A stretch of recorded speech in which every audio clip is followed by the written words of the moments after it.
Here we have a current Hyundai Venue SUV fitted in light grey sheepskin acrylic combination in the front pair, and rear has a synthetic suede in plain Char suede. So to begin the video, we have the front pair in the light grey sheepskin acrylic combination. So sheepskin is on the base of the seat, on the backrest, on the front of the headrest.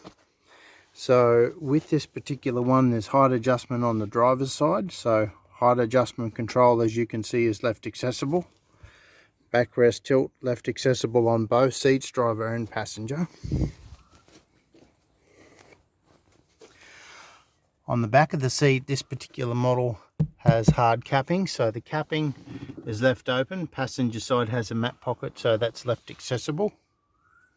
You can see acrylic on the back of the seat, on the back of the headrest, on the tops and backs and sides of the backrest. Airbag provision on door sides of both seats. Now the rear seat is fitted in plain Char suede, so as you can see, separate headrests across. 60-40 splitting seats, so you can still tip one seat forward, leave one up at the same time.